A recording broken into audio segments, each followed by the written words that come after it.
Secondly, my question is, how come that Muslims are always humiliated?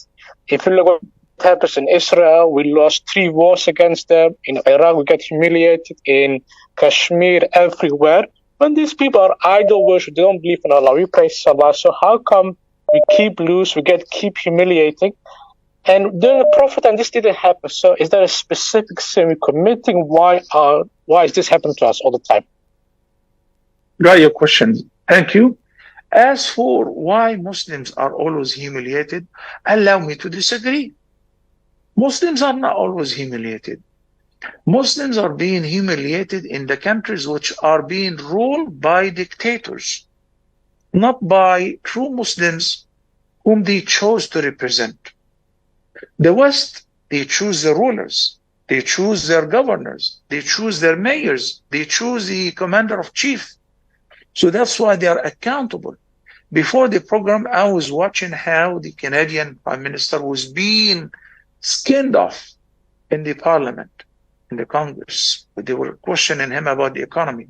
In the Muslim countries, even yesterday when there was, let me for the sake of, airing it politically correct, the conflict which is happening in Palestine, where the Palestinians, like they will say, Israelis have the right to defend themselves, but they don't dare to say, and Palestinians have the right to defend themselves.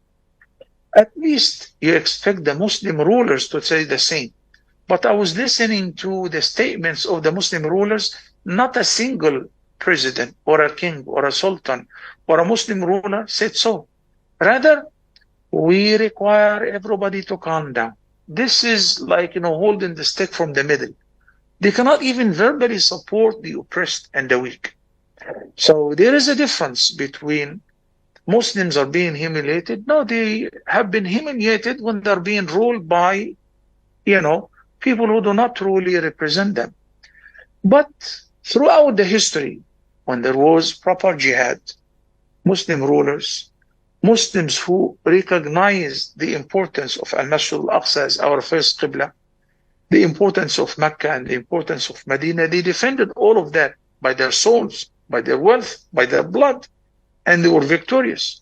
There have been ups and downs. The enemies win sometimes, and we kicked them out. Salahuddin before kicked them out, the Crusaders, and utterly destroyed them, and returned Baytul Maqdis to the Muslim Ummah.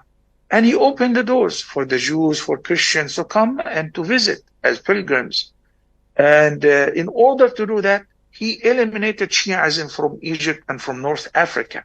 It's very complicated, and it's not so easy to say why Muslims are being so humiliated. Many, as a scientist, many Muslim scientists, doctors, professionals are the leading scientists in North America, in all over Europe, Nobel Prize winners.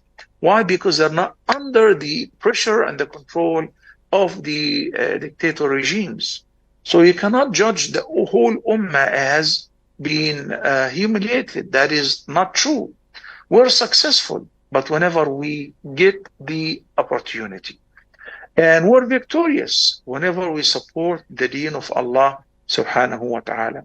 Even though when the enemies say that we are invisible, undefeatable, but you see that they're very vulnerable.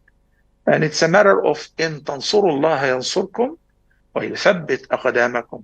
Whenever you support the deen of Allah and you become true Muslims, immediately Allah will support you, will grant you victory, and will keep you firm on the battlefields. Thank you, brother.